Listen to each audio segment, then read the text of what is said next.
Okay, today I've got a eye gagging easy view DRO. I did have one already set up on my mill for the travel on the quill, as is there, but this was a very old one and the batteries kept dying on it, like it wouldn't turn off for some reason, and I connected a 240 power supply to it and it didn't like it and it died completely. I'm pretty sure, is it still plugged in? No, I think I've unplugged it. That's only the wire to go from here to there. It has a mains plug at the back there. Anyway, it doesn't work anymore, so I like this function, even though I don't use it a lot. I liked it, and so I wanted to replace it. So and I found this one. It's like an updated version of it. It's meant for a router table, but I'm pretty sure I can retrofit it to this one. And what I liked about it is it comes with a USB power lead, so I can run it off, say, like an iPhone charger, and that's what I wanted. Mains connection that won't blow it, or I don't know if it was for me connecting to mains. It was a 6-volt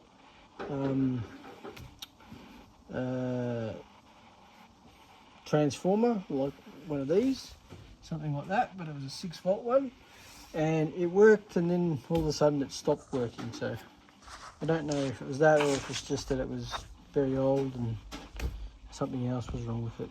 But anyway, today I'm going to be having a look at this and hopefully retrofitting it to that. Let's get it out of the box.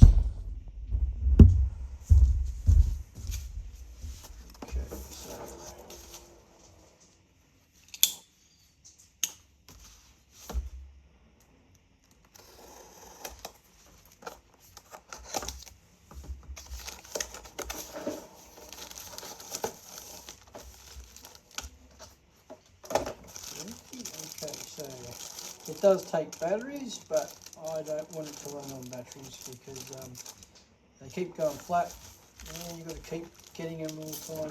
It's really annoying. Got some brackets. Then comes with the Allen keys. This looks like the instructions. I mean, it should be pretty simple setup, but we'll check them out for the operation. So it's got some pretty cool functions as a budget DRO.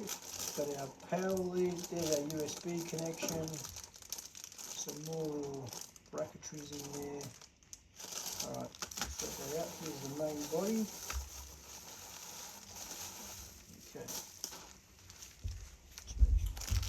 Okay, so here's our main screen.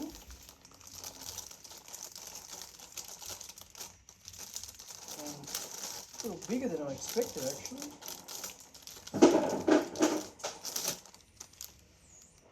Excuse my wife picking up rocks in the background there. Okay. Yes, I don't need a hell of a lot of travel. So this, I think it was 150mm travel. I'm pretty sure. Or 125mm, something like that. Yeah, I can't even remember what I had. There's the old one. And yeah, it's a little bit shorter, but I mean, as you can see, if I go all the way down,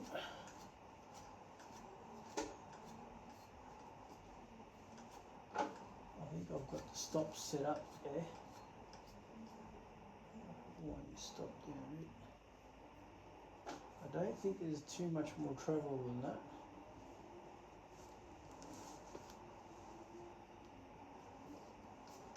that's it. That's the end of the travel anyway. So yeah, that's going to be more than enough. The only thing is I'm probably going to have to re-drill this hole to suit it. Before I even do that, I may just be able to plug this screen directly into there, by the look of it, because it's the same. I might be able to use this scale. I think that scale may even work. So we'll just unplug that. Alright, so I removed the cable and we'll just unscrew that. Now, obviously this is all going to be different for where I mount that, but may be able to retrofit some of them. For now, I just want to see if this will actually work. So it looks like the battery goes in here. Let's turn it off. Okay. I've just had a battery in it already, but that battery must have been flat because when I tried to turn it on, I got nothing. So, but I hope that doesn't mean this is like a return. I'm noticing it's already got a scratch on the screen. It may have been a returned item. Okay, I've plugged it in and it's come up straight away. And as I move this, it is working. So there's no need to change it. But I do have to work something out with this bracket because yeah, it's not gonna work. I have a feeling if I rotate that, oh, just lost the washer. If I rotate that 90 degrees and bolt it into there,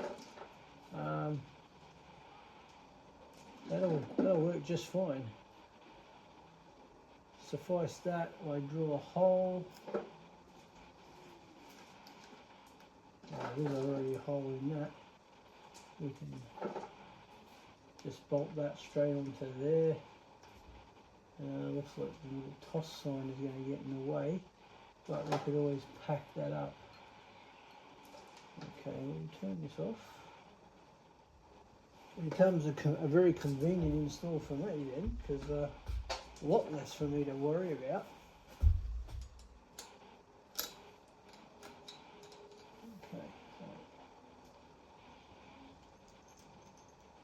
Remove that for a start.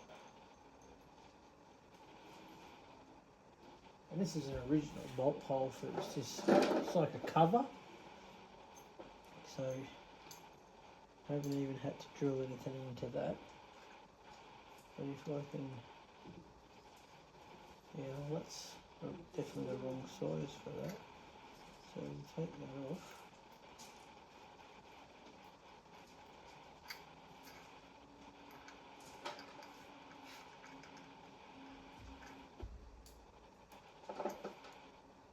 And now, if we can, yeah, well, I can put that on there, like that. That'll be perfect, but I'm going to have to build that up. I'm just wondering if this bolt is going to be long enough then to still thread into it. So it's a different size. I'll leave that hanging there. Work out. So we got. I need about 5 will be flush. 6 mil will get me over it. So I've got a pack of washers here, and this is just purely for an intern. There we go, 5.7 mil. And that bolt goes through there. Problem is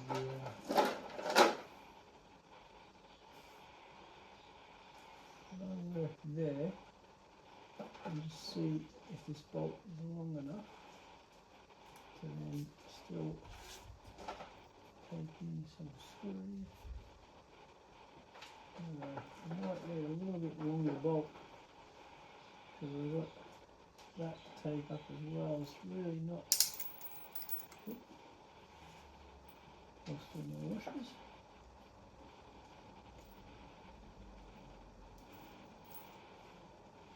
Okay, I'm going to hunt around for another bolt and then we'll come back.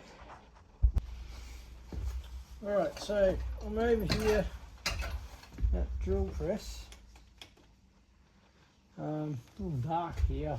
Keep meaning to put a light above, but got a 6mm drill in there and the bolt that I'm going to is 5.8, so it should be enough. We'll just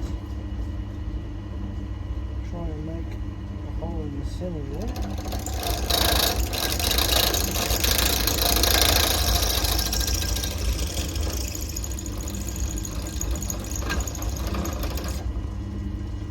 Hopefully that's big enough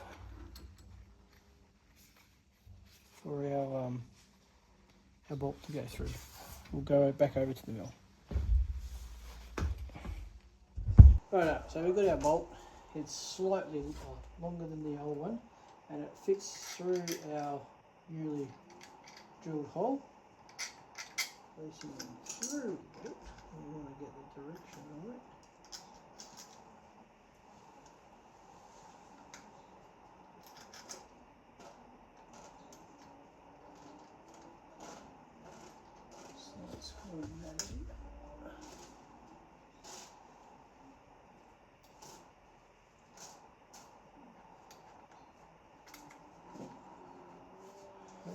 It's not too long.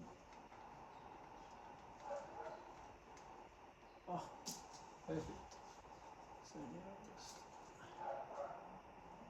lift that up.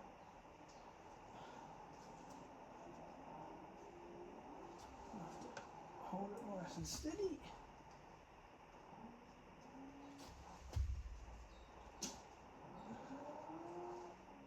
Facing. Okay. Alright, so I'm going to nip this up so it's a bit loose.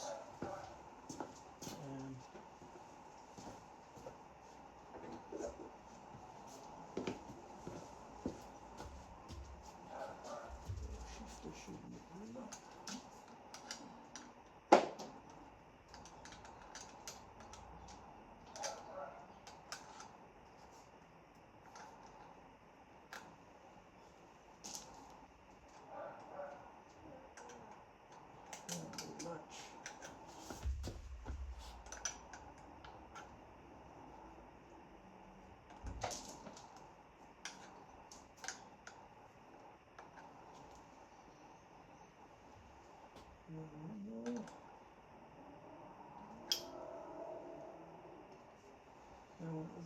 Vibrations from the machine that's cutting to move it.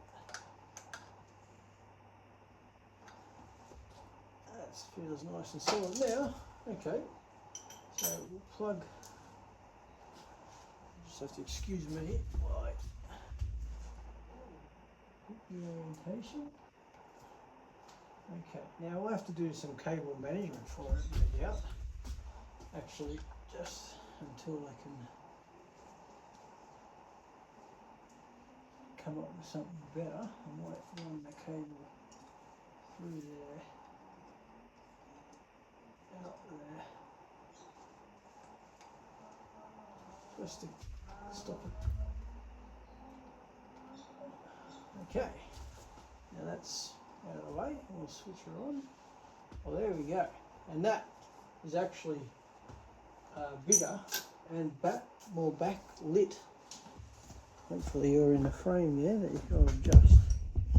Give you a bit of a closer look at it. So this is what we're looking at now, as opposed to that. And that wasn't backlit at all. And the digits were not quite as big as that either. So it's a bit of an improvement over the old one, and a bit narrower. But yeah, she seems to works fine. Let's see if we get to 0, that zeros it, and then off we go again. Got to 2 decimal places, which is great. You've got different modes, so that's our inches decimal, and I think it even has, yeah, there you go. You've got fraction in inches as well, if that has to be the what you like.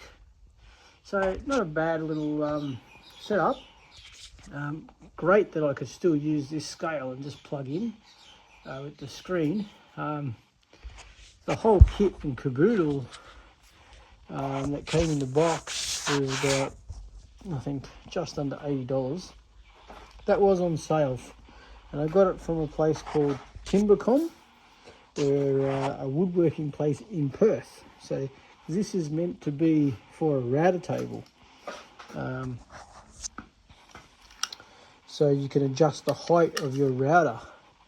So you basically set your 0 point flush with your table, and then yeah, once you raise it up and down, you got a dead set digital readout for how high your cutter's coming up above your router table.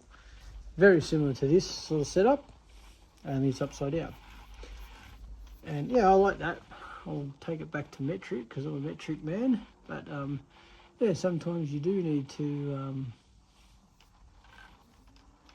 use imperial. Some measurements come in inches, and yeah, that just makes it a lot easier. So all the way up to the top, home, and then I can 0 it. Oops, maybe there we go, 0'd. I might just angle it down a bit more. Yeah, there you go. And I like it how it's lit up. It's, yeah, a lot easier to read, and the numbers are quite large, a lot larger too. And I like it. Right, now I just have to work out the USB connection. See, there's the plug there, and I just have to route that over to that plug there. Yeah, I'll sort that out and we'll come back. Okay, so I've just sort of used the little wire that holds the cables for when they transport it in the box, just to sort of, you know, run these two, keep these cables together. And we've plugged her in. It's just a little old phone charger there to give it supply, and I've noticed that when I plug it in, it's actually got a little PowerPoint symbol to say it's got mains power, which I like.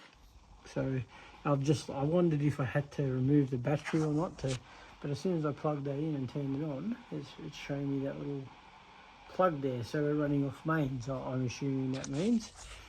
So there we are. That's pretty much, that turned out a lot easier than I was expecting. I thought I was going to have to, because it didn't come with this little clamp for the end of the scale on the one that come with the DRO. See, it doesn't come with it. It has the hole for it, but it actually didn't come with it. So I thought I was going to have to swap these over, and because this one was a bit shorter than that one, I would have had to re-drill and tap this one higher up. But luckily I decided to try plugging that in. I was hoping they would be the same plug, and they were, so that just worked really well. I have an extra scale there, but hey, this works. Saved me having to re-drill this. This has already been repurposed once, because I had this before I got the mill. I had I still got it. It's down there, and you see that vise down there. It's actually, that vise is clamped to an attachment that on the lathe here. You see the plugs, there's 3 plugs there, one there and there, and then you remove those grub screws, and that plate, that attachment will bolt to the to the saddle here, and it was an L shape, and then the vise sat vertically this way and would clamp parts, and I could then use a milling cutter in pretty much this collet, and I could do milling on the lathe. Now, it wasn't the most rigid setup because just this whole lathe is pretty light duty, but if you took light cuts, and it took a while, but if that's all you had to do milling with, it worked. And I did a little bit of work with it, and that's the whole reason I got the digital readout for it, was so that when I raised and lowered it had measurements on it, but they were really terrible. So I bought the digital scale for that, and it was mounted. There's the original mount for it. It was set up there, and yeah, well, that one was used to sit. This is for the actual X and Y, Z and Y axes. Sorry, X and Z axes for the lathe, and that was for the Z axes of that attachment, and so that DRO worked off that, so I could tell exactly how high or low I was going. Yeah, just made it a hell of a lot easier when I was doing that. But then when I got the mill, I left it on there because I thought, oh, one day I may need to do some milling on the lathe, and I left it there, but had it on there for quite a few years and never used it. So then one day, because initially this didn't work when I bought this mill, I had a damaged thread in here, and I repaired that, and then I thought, oh well, I'll put that DRO setup for my quill. So now when I want to do milling, plunging, any plunging, even for a hole depth for drilling with, as long as it's within the range I've got. I mean, if I lower that now, it's not a huge range. I think it's around 80 mil maybe, not even quite that. Let's see. Well, let's run out of travel now. I just wondered if it was all the way up. We'll run it all the way down. Stop. We'll zero it. Now we'll run it up. And it's not a great deal of travel, but it might be close to 80 mil, I think it was. Maybe less. Or nearly there, maybe more, 70 something. Well, there you go, 77.5 mil of travel I have on the quill. And there's a lock here for the quill too. That locks the quill. So I have 77.5 mil of travel, on that quill. So not a huge amount, but it is a very large diameter quill. It's got to be, I think it's 115 millimeter quill. So it's quite rigid. Everything about this machine is quite heavy duty, but yeah, I would have wished, it would have been nice to have about 100 mil there, but it is what it is, and it will not go any lower because it's not even hitting that stop. That's probably why that stop was wound up there. It's probably the lowest point it can go, so I can visually see if I'm going to have enough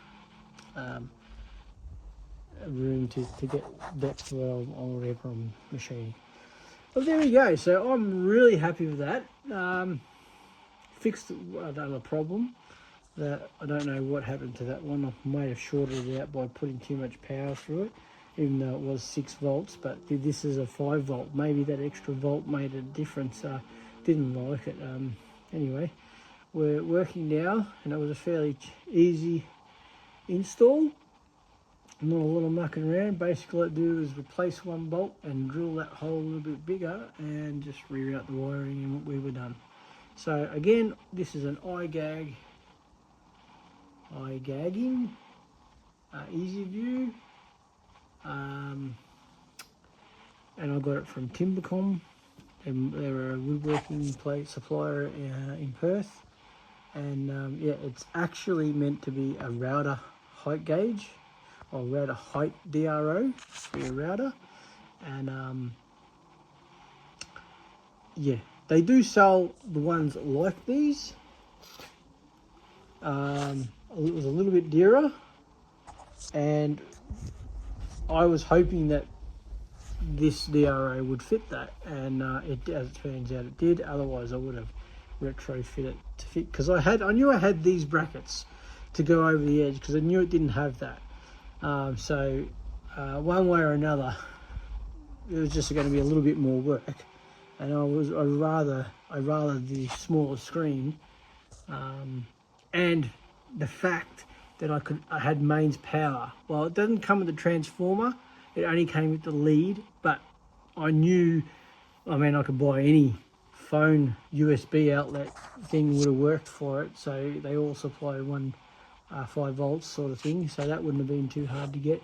And I've got countless old phone ones lying around anyway, so I knew I could utilize that, so that was more important to me than they do sell a specific one for this, but it's not cheap. It's like the power thing for it alone is like $80, and that's all you get.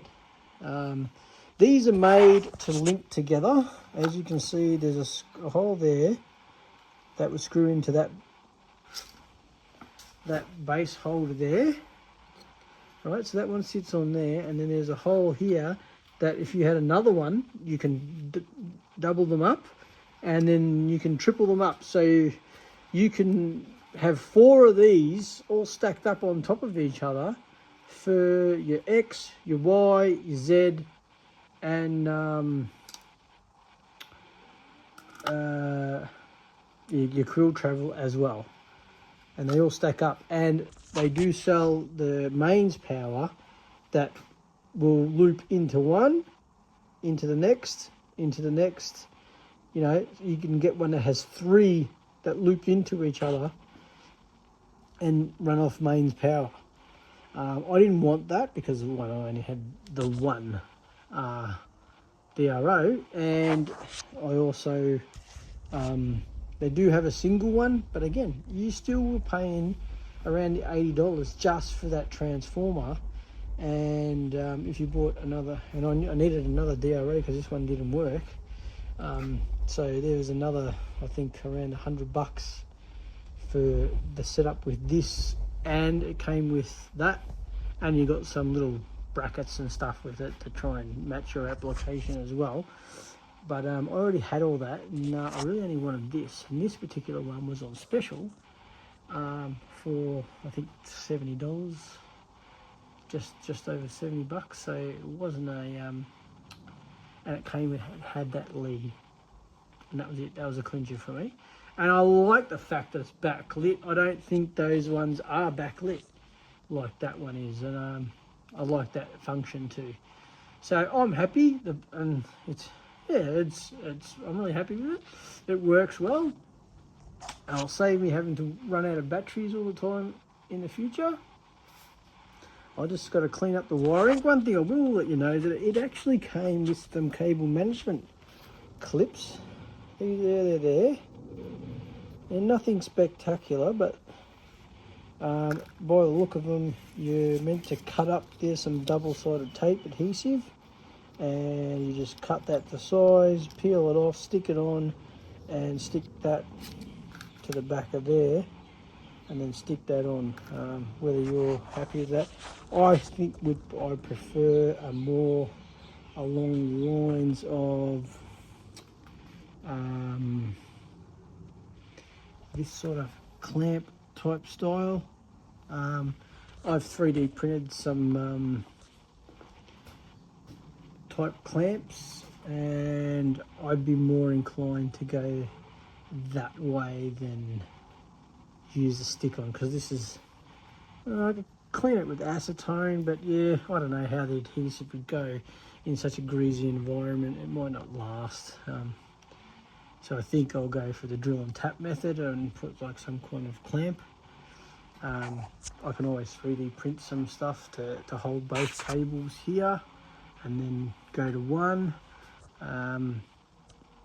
Yeah, not real happy with the cable just sitting there coming across here. This is the actual DRO. This other one here is the power supply that runs in for my main DRO there. That runs into the back of this, and it's all on the outside of that. The main wiring for the control box, it runs internally through that.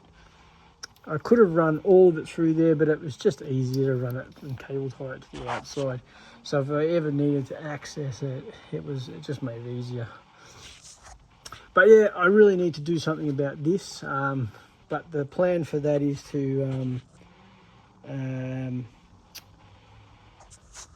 I have 3 phases running into there. I have to separate one of those phases on there's like a big wiring board inside there.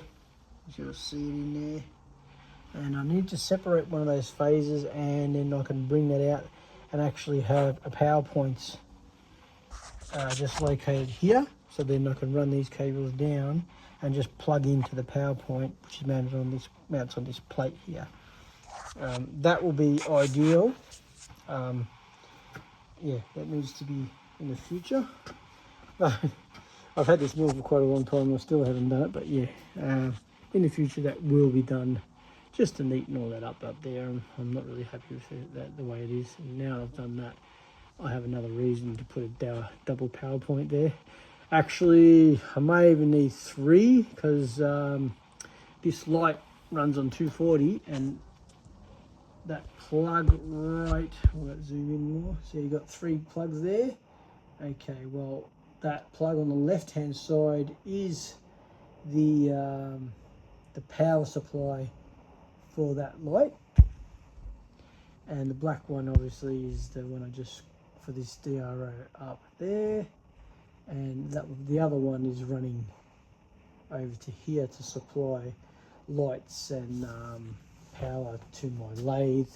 My lathe runs on 240, and also to supply my fan up here. So yeah, there's a bit coming off that one power point there, because I don't really have any more power points past this point.